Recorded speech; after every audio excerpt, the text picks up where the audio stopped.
Bonjour et bienvenue à l'émission La Parole vivante. Cette émission, on se comprend la Bible, on découvre qui est Dieu et quel est son plan extraordinaire qu'il a pour nous. Aujourd'hui, mon invité, Maxime Cochon. Salut, mon cher. Salut, ça va? Oui, c'est un plaisir, encore une fois, de prendre les Écritures, de parler avec toi. Plaisir partagé. Ouais, super. Écoute, pasteur, quand je relis les Écritures, il y a un thème qui revient. Le mot disciple. Oui. Et on ne se fera pas de cachette, je suis dans Matthieu, chapitre 28, au verset 19. C'est un des grands... Oui, exactement. Allez, faites de toutes les nations des disciples, les baptisant au nom du Père, du Fils et du Saint-Esprit, et enseignez-leur à observer tout ce que je vous ai prescrit. Et voici, je suis avec vous tous les jours jusqu'à la fin du monde. Il y a plein de livres qui sont écrits sur l'évangélisation, sur comment faire des disciples, sur... Il y a plein de monde qui ont plein d'opinions. Ouais. Ici, Paul Washer a écrit « Les moyens de grâce essentiels ». Et on trouve ça à la Publication chrétienne. Donc, je vous invite à la maison, « Les moyens de grâce essentiels » de Paul Washer. Et Paul Washer explique qu'est-ce que Dieu a pourvu pour qu'on soit des disciples. Et c'est intéressant parce qu'il y a plein de choses qu'il mentionne. Un disciple devrait... je donne des exemples. Oui. Ça va nous aiguiller. Oui, pas de problème. Donc, c'est quoi un moyen de grâce? Les Écritures, la prière, la repentance et la confession, l'Église et la propagation de l'Évangile. Donc, ça, c'est un résumé très rapide de c'est ça un disciple. Mettons qu'aujourd'hui, c'est pas tout le monde qui a la même définition, là. C'est clairement pas tout le monde. Tu sais, dans le verset que tu as lu, les deux versets, en fait, il y a « Et enseignez-leur à observer tout ce que je vous ai prescrit ». Et j'ai l'impression qu'on a tendance à ajouter ou à retirer des choses que Jésus a prescrites. Ouais. Tu sais, c'est faire un disciple parfait, on pense qu'on a la solution, qu'on a la recette gagnante. Mais en fait, est-ce qu'on s'attarde à vraiment aller voir tout ce que Jésus a prescrit avant? Je pense que c'est là, des fois, où ce qu'on fait défaut. Et on est en train de faire des disciples qui deviennent des membres d'Église ou des paroissiens ou des réchauffeux de banc, comme on peut dire souvent ou qu'on entend souvent dans certaines églises. Et on a une espèce de façon de faire un discipulat qui désengage le chrétien, qui va le désengager de sa mission première, qui est de témoigner, qui est de partager l'Évangile. C'est comme si on avait une photo de ce que devrait ressembler un chrétien. Un chrétien fait ci et un chrétien ne fait pas ça. Ouais. Alors, notre but, c'est que les gens arrivent à cette photo-là. Ouais. Et s'ils arrivent à cette photo-là ou proche, mission accomplie. L'affaire, c'est que la photo, souvent, est mal faite, comme tu dis, elle désengage. Parce que si on va affirmer souvent le service, OK, ça prend le service. Si tu sors dans l'église, OK, bien, ça, c'est correct. Puis, si tu as une discipline de lecture de Bible, mettons, si tu lis ta Bible 5 fois par semaine, c'est correct. Si tu viens à l'église une fois par semaine, t'es correct. Donc ça là, ressemble à ça, un disciple. Tu as des marqueurs. Et là, si tu coches ces marqueurs-là, tu as ton diplôme de disciple à la fin. Exactement. Mais c'est plus que ça. C'est plus que de faire du disciple-là en 12 étapes dans un sous-sol. La question du disciple-là est beaucoup plus loin. Et je pense que le focus qu'on a mis sur la finalité, sur le point d'arrivée, est peut-être pas le bon tout le temps. Oui. Peut-être qu'on a dérogé de ce qu'il y en est pour vrai. Comme Paul Washer en parle dans son livre, est-ce que les moyens de grâce, c'est quelque chose que je coche, que je dois faire en tant que disciple, ou les moyens de grâce sont là pour produire en moi le cœur d'un disciple? J'irai avec la deuxième option, Simon. Exactement. Nous, on présente souvent quelque chose de religieux. Oui. Il faut que tu viennes à l'Église. On ne présente pas qu'est-ce qui se passe à l'Église, ce moyen de grâce-là. Il faut que tu lis ta Bible. Il faut que tu lis ta Bible un an. Tu lis ta Bible un an, puis tu peux cocher à tous les jours que tu l'as lu. Ça c'est beaucoup de chrétiens points, ça. Ouais. Ah oui, vraiment. Tu as ta badge après. C'est ça, exactement. Tu peux te dire, ça fait 20 ans que je lis ma Bible à tous les jours. Ça c'est beaucoup, par contre. C'est vraiment beaucoup. On tombe dans le sarcasme aujourd'hui. Non, mais effectivement. Puis après ça, on tombe dans ce piège-là. On tombe dans un piège où est-ce que c'est des choses à accomplir aux yeux des autres, si je pourrais dire, où on devient un chrétien qui a une responsabilité ou une image à préserver. On cherche notre valeur dans ce qu'on fait. Oui. Alors que le Nouveau Testament est clair. Un disciple, c'est quelqu'un qui suit Jésus. Puis je vais même aller plus loin que ça. À un moment donné, il y a des gens qui ont dit, hey, Jésus, c'est quoi le plus grand commandement? Puis, dans notre tête, commandement, c'est faire. Ouais. Va à l'église, prie, lis ta Bible. C'est ça. C'est restrictif. C'est ça que je veux que tu fasses. Ouais. Jésus lui répondit, tu aimeras le Seigneur ton Dieu de tout ton cœur, de toute ton âme et de toute ta pensée. C'est le premier et le plus grand commandement. OK? On peut arriver avec assurance puis dire, la marque première d'un disciple, c'est pas quelqu'un qui fait quelque chose, c'est quelqu'un qui aime. Ouais. C'est pas quelqu'un qui va dire, ben moi, là, Seigneur, regarde comment je t'ai servi, hey, je vais à l'église. Non, c'est pas ça. On n'est pas là-dedans. La motivation, la locomotive en dedans, c'est j'aime mon Sauveur. J'aime mon Sauveur. Alors, je fais ce que je fais, je suis ce que je suis parce que j'aime. C'est jamais parce qu'il y a des besoins, c'est jamais parce que j'en ai besoin, c'est tout le temps parce qu'il est digne. Parce qu'il est digne. Et chaque disciple, le disciple-là, un disciple a besoin de quelque chose pour pouvoir être appelé un disciple. Oui. Et c'est d'un maître. Exactement. Et ce maître-là nous demande de faire qu'est-ce que lui a prescrit. Donc, de faire qu'est-ce que lui a fait, de faire qu'est-ce que lui a enseigné. Et Jésus était loin d'être confortable dans ce qu'il faisait. La preuve, c'est qu'il y en a qui partaient. Puis à un moment donné, il dit à ses disciples, à ses apôtres, vous partez pas, vous autres aussi? Pierre répondit, à qui irions-nous? C'est toi qui as les paroles de la vie éternelle. Exactement. Donc, de un, c'est de revenir à lui, mais non seulement de revenir à lui, mais de ne pas rester là. De ne pas rester statique ou à rien faire. Il nous demande d'être en mouvement, il nous demande de sortir, d'aller proclamer, de partager. Oui, parce que celui qui m'aime garde mes commandements. Et son commandement, tantôt, on l'a lu, c'est-à-dire d'aller faire des disciples. C'est aller. Donc, dans le mot aller, s'il n'y a pas reste là, caché dans l'église ou chez toi. C'est pas mon don, je vais laisser les professionnels y aller. Là. Tout le corps de Christ est engagé dans ce commandement-là, dans cette grande commission-là. Le corps de Christ au complet est engagé dans la mission de Dieu. Dieu qui veut revoir son peuple à lui. Fait que, si on résume un peu, un disciple, c'est quelqu'un qui aime Jésus. C'est quelqu'un qui aime Jésus à un tel point qu'il est prêt à abandonner sa vie. Pas vivre sa vie, mais vivre la vie que Jésus veut qu'il vive. Ça inclut plein de choses. Mais pas faites pour faire les choses. Faites parce que Jésus nous le demande et nous, on le fait par amour. Et une des choses principales, c'est de parler de lui. Max en a parlé. Et après la pause, on va vous parler juste un peu plus de ça. Restez avec nous.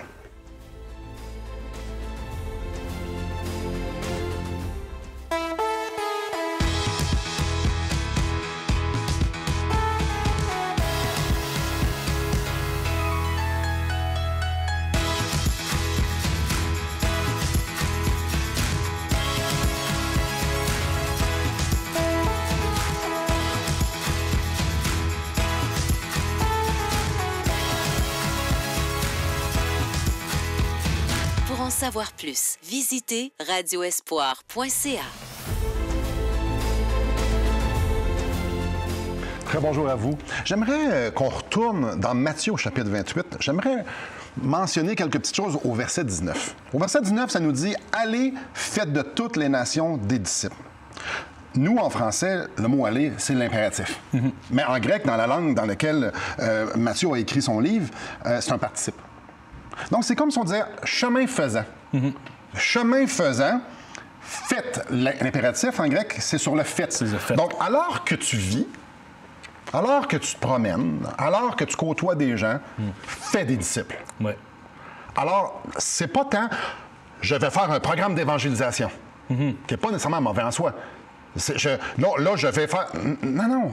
Alors que tu vis ta vie, fais des disciples.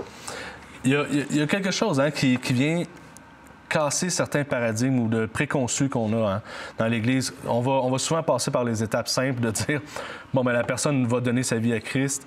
Ensuite de ça, on va la baptiser. On va probablement faire des cours pré-baptême. Puis ensuite de ça, une fois qu'elle est convertie, qu'elle est sortie des eaux, qu'elle a donné sa vie à Jésus, là, on entame un programme de discipulat en 12 étapes ou en 15 rencontres ou peu importe. Discipulat veut juste dire faire des disciples. Exactement. J'aime bien utiliser le mot disciple, discipula, discipuler. Je l'utilise à toutes les sauces. Je suis néologiste à mes heures. Mais oui, j'invente des mots. C'est ça, exactement. Mais toujours est-il que c'est ça. Hein? Puis on a souvent une espèce de préprogrammation, mais en fait, Jésus est toujours le modèle par excellence. Oui. Il a commencé à discipuler chacun des disciples bien avant leur conversion. Et je ne sais pas pourquoi qu'on se met ça dans la tête en tant qu'Église, de dire on va convertir des gens, on va leur montrer l'Évangile, on va leur faire comprendre, on va les baptiser, puis après, on va faire du discipulat, alors que c'est une marche qu'on doit prendre avec tout le monde avant. On les amène à ça. Chemin faisant. Ce chemin faisant. Alors, ici, quand il nous dit chemin faisant, fais des disciples, oui. Alors, dans la façon que tu vis, oui. Alors que tu es au travail, alors que Exactement. tu côtoies tes voisins, oui. alors commence à faire des disciples là. Oui. Alors, déjà, on leur parle de Jésus. Déjà, on prend soin d'eux. Déjà, on leur enseigne les rudiments de l'Évangile. Oui. Alors qu'on est en train de vivre avec eux autres. Souvent, on va voir l'évangélisation, on va donner un traité, je vais te faire le plan de Romain, je vais te dire A, B, C, D, C, puis je l'ai fait, je l'ai évangélisé, c'est fini. Oui. C'est pas ça que Jésus faisait. Non, pas du tout. C'est pas comme ça qu'il faisait. Et puis, il nous demande d'être en contact avec les gens, premièrement. Donc, forcément, de penser que les gens vont venir se faire discipuler, justement, dans l'Église. Oui. Une autre erreur qu'on fait trop souvent. Jésus nous demande d'être en mission là où est-ce qu'il nous place. Comme tu l'as dit tantôt, au travail, à l'école, dans notre famille, dans notre quartier, nos voisins, tout ça. Si Dieu a envoyé le Fils et le Fils a envoyé le Saint-Esprit, bien, Jésus nous envoie aussi à son tour pour partager encore cette bonne nouvelle-là, pour partager l'Évangile. Et ça, c'est en faisant ce qu'on fait tous les jours. C'est pas vrai qu'il faut qu'on soit désengagé de la mission. C'est un mensonge qu'on se laisse bercer dans nos cœurs, alors qu'en fait, on est tous en mission. On est engagé, le peuple de Dieu est engagé, et c'est aller, faites de toutes les nations des disciples. Puis je vais même ajouter à ça. Dans Jean, au chapitre 20, verset 21, ça nous dit « Comme le Père m'a envoyé, de la même façon que le Père m'a envoyé, moi aussi je vous envoie. » Exact. Et Jésus, lui, est venu faire des disciples. Oui. Et les gens le suivaient, les gens vivaient avec lui. Jésus partageait les journées chaudes, les journées froides, les journées sans nourriture, avec nourriture. Oui. Jésus répondait aux questions. Jésus a enduré des questions qui étaient pas mal un peu innocentes. Il n'était pas de toutes bonnes questions, non, c'est ça. Jésus les a servis. Oui. Jésus leur a fait goûter c'est quoi être en communion avec le Père. Il était là pour prier. Et là, Jésus nous dit, bien, faites la même affaire. Faites la même chose. Faites la même chose. Ne restez pas là, assis à rien faire, en pensant que c'est les pasteurs qui vont faire ça, en pensant que c'est les enseignants, les bergers ou peu importe. Tout le monde est inclus. C'est le corps de Christ au complet qui tombe sous ce grand commandement-là, cette grande commission. Allez et faites de toutes les nations des disciples, les baptisant au nom du Père, du Fils et du Saint-Esprit. Il n'y a pas là-dedans, juste Éric ou Jean-Paul, le pasteur de telle église. C'est tout le monde qui est inclus. Personne ne peut se sentir désengagé. Mais la façon qu'on fait le discipulat, souvent, c'est qu'on désengage le chrétien. J'aimerais... Dans 1 Pierre, il y a un passage qui résonne avec moi lorsque les gens me disent « Ah ouais, mais moi, ça, c'est pas mon don. Ah, moi, je suis pas bon. J'évangélise pas. Moi, je suis pas... non, je fais pas de disciple. Je travaille pas à ça. » Donc, tu dis, toi, tu prends la grâce de Dieu que Dieu t'a faite, tu la gardes pour toi, tu l'enterres parce que c'est inconfortable se reproduire, qu'il y a des dividendes à son investissement. Mais regarde bien ici dans 2 Pierre, dans 1 Pierre, chapitre 2, verset 9. Vous, au contraire, vous êtes une race élue. Là, on ne parle pas des évangélistes, on ne parle pas des pasteurs, on parle de tous les chrétiens nés de nouveau. Vous êtes une race élue, un sacerdoce royal, une nation sainte, un peuple acquis. Clairement, il s'adresse à un groupe de personnes qui s'appellent les enfants de Dieu. Oui. Afin que, donc, la raison que vous êtes appelés des enfants de Dieu, que vous êtes appelés un peuple acquis, afin que vous annonciez les vertus de celui qui vous a appelés des ténèbres à son admirable lumière. Tous les chrétiens ont été sauvés afin qu'on annonce l'Évangile, afin qu'on fasse exactement ce que le Seigneur nous demande de faire, ce que lui a fait, c'est de vivre avec les gens, pas comme les gens, avec.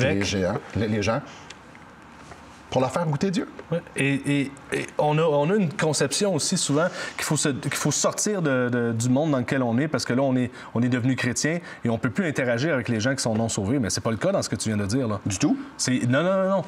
Dieu te place là pour être sel et lumière à cet endroit-là précis, dans les ténèbres, afin que la lumière brille. Dans la prière que Jésus fait au chapitre 17, il dit au verset 15, « Je ne te prie pas de les ôter du monde, mais de les préserver du monde. » Non. Jésus a été envoyé dans le monde, il a été exposé à toutes les cochonneries qu'il y a dans le monde, mais il est venu être la lumière du monde. Il est venu apporter la vérité. Et c'est ça que nous, on est supposé faire. Au travail, les gens ne doivent pas juste savoir qu'on est des chrétiens. C'est un bon début. C'est un bon début. Mais ils doivent goûter Christ. Ils doivent goûter Christ par nos actions, ils doivent goûter Christ par les rudiments qu'on leur donne. La façon qu'on interagit avec eux, la façon qu'on interagit avec l'extérieur, avec ce qu'on reçoit comme nouvelles et comme peut-être difficultés ou embûches et tout ça. Là. Et si on est franc, si chemin faisant, ma pensée, c'est que je veux faire des disciples parce que c'est pour ça que je suis ici sur la terre. Alors, ma vie entière devrait être focalisée là-dessus. Quand je sors de la maison, peu importe ce que je fais, je devrais avoir comme but d'avoir un contact avec quelqu'un. Que ce soit un sourire, que ce soit de l'aider, que ce soit de présenter l'Évangile, que ce soit d'avoir une relation avec lui, d'investir. On devrait toujours avoir un but en tête. Faire connaître Jésus-Christ. Parce qu'il est digne. Et parce qu'il nous a fait la grâce de le connaître. Alors oui, réfléchissez là-dessus. Vous, êtes-vous en train de faire des disciples autour de vous? Restez avec nous. Depuis maintenant 15 ans, nous avons l'immense privilège d'annoncer la bonne nouvelle de Jésus-Christ. Par la grâce de Dieu, nous avons fait plus de 500 émissions, distribué gratuitement des milliers de livres et que dire des centaines de personnes qui ont répondu par la foi à l'appel de Jésus. Aujourd'hui, nous aimerions inviter ceux qui ont reçu cette bonne nouvelle à faire équipe avec nous. Aimeriez-vous avoir un impact dans la francophonie pour l'Évangile? Joignez notre équipe en participant financièrement à la production de l'émission et en nous permettant de continuer à offrir de la littérature gratuitement à ceux qui sont ouverts à l'Évangile. Contactez-nous. Il nous fera plaisir de vous partager comment vos prières et vos dons peuvent faire la différence.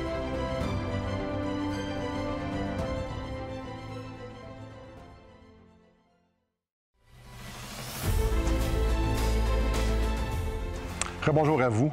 Donc, on parle de discipulat, Maxime. On en parle, OK? Oui. On parle de même avant même, de marcher avant même que les gens se convertissent, de déjà tendre la main, de déjà s'investir dans leur vie. OK? Mettons qu'on vient bien pratico-pratique. Oui. Qu'on part de dire, ben moi, là, je suis convaincu que je dois faire des disciples. Le Seigneur me le demande. Il est digne. Faisons une séquence un peu comment ça fonctionne. Explique-nous ça. Bien, probablement que tu as été discipulé, toi aussi, dans ta vie, en marchant avec quelqu'un. Oui. Non pas en lisant un livre ou en mettant des crochets sur une liste, comme on a parlé tantôt. Hein. Il y a un gros aspect de relationnel dans ça. Tu peux lire la Bible puis devenir un disciple par toi-même? Je sais pas. J'ai l'impression vraiment qu'il faut que tu sois accompagné. Jésus a accompagné les disciples et il nous demande de faire la même chose, forcément. Tu dois accompagner quelqu'un. Tu te demandes, là, qui serait intéressé à entendre ça? À qui que je connais dans mon entourage, qui me fait assez confiance, avec qui on est assez ouvert, on a une relation authentique et que je peux ouvrir la Bible avec lui. Si tu trouves cette personne-là, cette femme ou cet homme de paix-là dans ton entourage, c'est probablement une personne avec qui tu peux commencer à marcher, ouvrir la Bible, lui dire, tu sais quoi? Mardi prochain, viens à la maison, prendre un café, on ouvre la Bible. Et c'est comme ça que ça commence. Parce que si tu as parlé au travail, puis tu as eu un bon témoignage, les gens ont posé des questions. Donc, le bon fil, c'est de dire, hey, qu'est-ce que tu en penses? On ouvre la Bible, puis je te montre 3-4 petits trucs, on va répondre à tes questions. Avec la Bible, là, on est au travail, c'est pas plus ou moins le temps. Simple comme bonjour. Puis, il n'y a rien de gênant, là. Non, Paul nous le dit dans Romains 1, hein? Il n'y a pas de gêne à l'Évangile. Il n'y a pas de gêne à dire, hey, on va ouvrir la parole ensemble, sais-tu? Ça te tente-tu? Le pire qu'ils vont dire, tu sais quoi? Ah non, ça m'intéresse pas. Exactement. Ça, le mieux qu'ils veulent dire, c'est ah, oui. Ouais. Et s'ils disent oui, bien, il y a quelque chose d'extraordinaire qui va se passer, c'est que tu vas avoir la chance d'ouvrir la parole avec quelqu'un qui la connaît pas.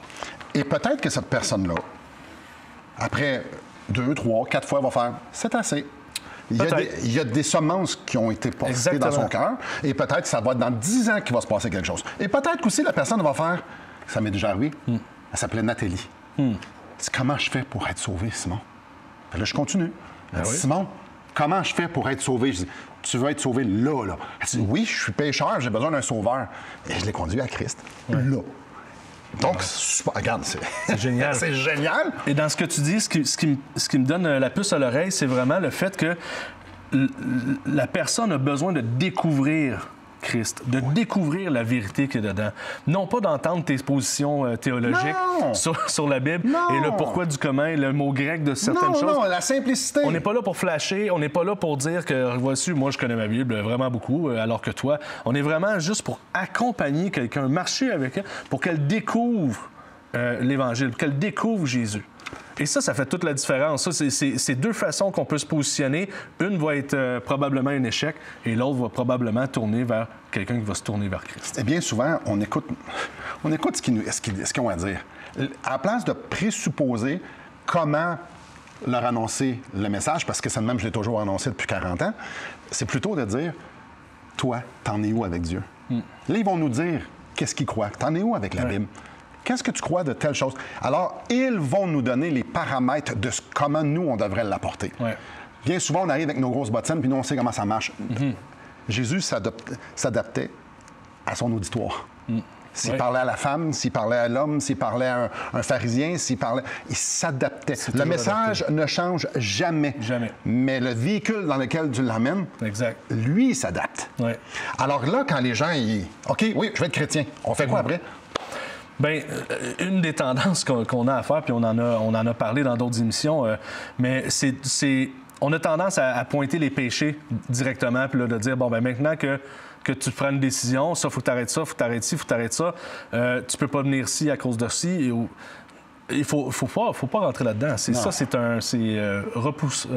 Ça repousse les gens immédiatement. T'es-tu en train de me dire qu'il faut faire un peu comme nos enfants? Nos enfants, alors qu'ils grandissaient, on leur enseignait des choses. J'ai pas montré à mes enfants de 3 ans comment être à 15 ans. Non, c'est ça, effectivement. On va prendre une marche par une marche. Et souvent, quand on pointe des péchés, c'est pas nécessairement... comment je pourrais dire? C'est plus le symptôme du péché qu'on va donner, tu sais. Dans le sens que il y a des gens qui sont alcooliques, il y a des gens qui commettent des vols, il y a des gens qui sont tournés vers la pornographie, mais ça, c'est un symptôme. Il y a quelque chose de plus loin, d'ancré dans le cœur. Il y a quelque chose de sombre qui est là et que la parole va adresser, que Jésus va finir par adresser, c'est sûr et certain. Mais en pointant juste le symptôme comme ça, bien, on décourage les gens, on les pousse de côté et on n'est pas en train d'en faire des disciples. On est en train de faire des gens qui vont se rebouter et se repousser contre la parole. Alors, beaucoup mieux, on continue les études bibliques et l'Esprit Saint va pointer les bonnes choses en son temps, de la bonne manière. Mais nous, on les plonge dans la parole. Mon ministère, je veux qu'il soit de pointer les gens à Christ. Et Christ va les diriger. Parce que si Christ est capable de me parler, mais il est capable de te parler. Il est capable de parler à n'importe qui. Alors, j'ai pas besoin de forcer tout ce qu'il m'a montré dans ma vie à la personne ici. Ou est-ce que il fait juste commencer. Mais j'ai une chose que je peux faire. Je peux lui montrer le chemin vers Christ. Comment avoir une dévotion envers lui. Puis c'est un vrai privilège de pouvoir marcher avec quelqu'un en faisant ça. Mais parce que tu fais pas de l'abus spirituel sur eux, et eux se sentent libres d'avancer avec Christ. Ils vont se sentir transformés. Et là, nous, on devient des spectateurs de ce que Dieu fait dans leur vie. C'est la meilleure place. Et là, on leur enseigne après ça, fais la même chose que je fais avec toi, avec d'autres. Oui, exact. Continue à parler. Continue, vas-y, allez, fais la même chose pour que ça soit ça. Parce que c'est ça la mission. Allez, faites de toutes les nations des disciples. Mes chers amis, j'aimerais vous offrir totalement gratuitement le livre Destination finale de Marc Haïl. Marc Haïl prend les Écritures et répond aux grandes questions qu'on peut se poser. Mais surtout, il nous présente Christ. Il pointe à Christ avec les Écritures. Donc, tout ce que vous avez besoin de faire, c'est de nous écrire, c'est de nous appeler et de dire « J'aimerais avoir le livre que Simon nous offre gratuitement, Destination finale », et on vous l'envoie sans frais. Donc, après la pause, on continue d'en parler. Restez avec nous.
Rebonjour à vous. Il y a un verset dans 2 Corinthiens qui résume bien, qui nous pousse, qui nous appelle, c'est quoi? Pourquoi on est ici? Donc, dans 2 Corinthiens, au chapitre 5, au verset 20, on lit « Nous faisons donc les fonctions d'ambassadeurs pour Christ, comme si Dieu exhortait par nous. Nous vous en supplions au nom de Christ, soyez réconciliés avec Dieu. » Maxime, on fait les fonctions d'ambassadeur comme si Christ parlait au travers de nous. Ouais. L'ambassadeur, c'est quelqu'un qui représente. C'est quelqu'un qui va parler d'eux. C'est quelqu'un qui va agir et que les gens autour vont faire comme... Oui. Lui, c'est vraiment... Il a ça à cœur. Ou, les ambassadeurs pour une marque. On a des sportifs qui vont prendre des marques de chaussures et tout. Nous, on est ambassadeurs de la lumière de Christ. On est ambassadeurs du seul message que Dieu donne à ses enfants, à sa création. C'est l'Évangile, c'est Jésus qui vient sauver l'humanité. On est ambassadeurs de ça. C'est pas rien, là. Ben, c'est pas un petit message à la va-vite ou quelque chose comme ça. C'est sérieux et c'est essentiel. Et de penser qu'on est à côté de la traque ou qu'on n'est pas concerné par ça, c'est encore une fois un mensonge qu'on laisse entrer dans nos cœurs. Nous sommes mandatés pour proclamer la parole, partager l'Évangile et faire des disciples. On se parlait hors d'onde. C'est triste. C'est triste. De ne pas prendre au sérieux la fonction d'ambassadeur, celle que Dieu nous a donnée. Oui. Parce qu'on considère que Dieu est digne d'être adoré. On le sait, il y a des gens qui meurent sans Christ et que la conséquence, elle est énorme. Nous avons le message qui réconcilie les pécheurs avec ce Dieu qui veut sauver. Et comment moi, ou toi, ou n'importe qui pourrait se taire? Comment je peux arriver devant le Seigneur puis de dire, j'avais pas le don, ça me tentait pas, j'ai pas le temps. Alors que nous avons le message, nous avons l'Évangile et nous avons les gens, nous sommes entourés de gens qui en ont besoin. Et il nous a donné le Saint-Esprit par lequel on peut le faire. Alors, il n'y a aucune bonne réponse. Nous devons dire aux gens, je vous en supplie, soyez réconciliés avec Dieu. Oui, à vous. Soyez réconciliés avec Dieu. Merci beaucoup, Maxime. Merci à toi. Merci beaucoup à vous. Que le Seigneur vous bénisse.